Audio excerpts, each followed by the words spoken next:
Welcome to Teja TV news. నమ్మిన భక్తులకు కొంగు బంగారమై విరాజిల్లుతున్న దేవస్థానాల్లో తెలంగాణ రెండవ శ్రీశైలంగా పేరొందినది చెరువుగట్టు దేవస్థానం. కొలిచిన భక్తులకు చల్లని చూపులు చూపే దేవుడిగా ఈ దేవాలయం ప్రసిద్ధి. ఈ కోనేటిలో స్నానం చేసిన వారికి సకల పాపాలు పోతాయని మనసులో కోరికలు తీర్చే దేవాలయం నల్లగొండ జిల్లా నార్కట్పల్లి మండలంలోని చెరువుగట్టు శ్రీ పార్వతీ జడల రామలింగేశ్వర స్వామి కొలువుదిరింది. ఈ చెరువుగట్టు స్వామివారి బ్రహ్మోత్సవాలు 23వ తారీఖు శుక్రవారం నుంచి 30 తారీఖు వరకు అంగరంగ వైభవంగా జరగనున్నాయి. ఈ బ్రహ్మోత్సవాలు శుక్రవారం ప్రారంభం కానున్నాయి.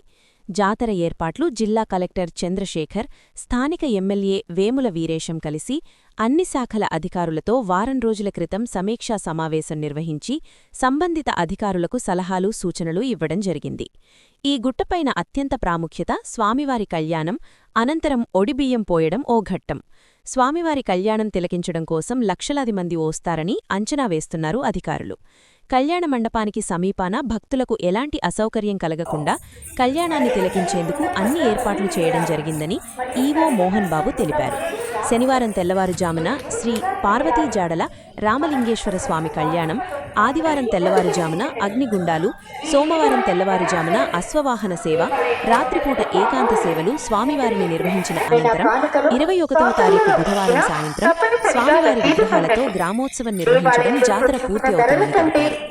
స్వామి కళ్యాణం కోసం వేలాది మంది భక్తులు తమ మొక్కులను చెల్లించడం కోసం వడిబియ్యం, తలంబ్రాలు సమర్పణ చేయడం కోసం భక్తులకు బారికేడ్లను ఏర్పాటు చేయడం జరిగిందని, భక్తులకు ఎలాంటి అవాంఛనీయ సంఘటనలు జరగకుండా పోలీసులు, రెవెన్యూ, ఆలయ సంబంధించిన అధికారులు పూర్తి స్థాయిలో పర్యవేక్షణ చేయడం జరుగుతుందని తెలిపారు.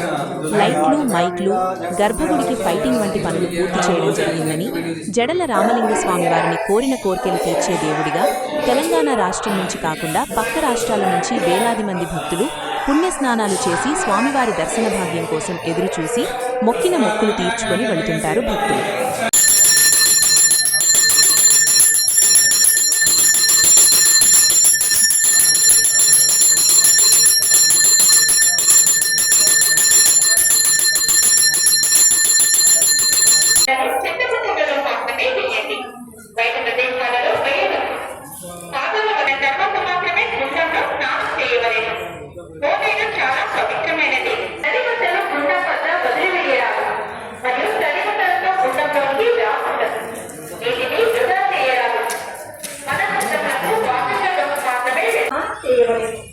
కోనేరు చాలా పవిత్రమైనది.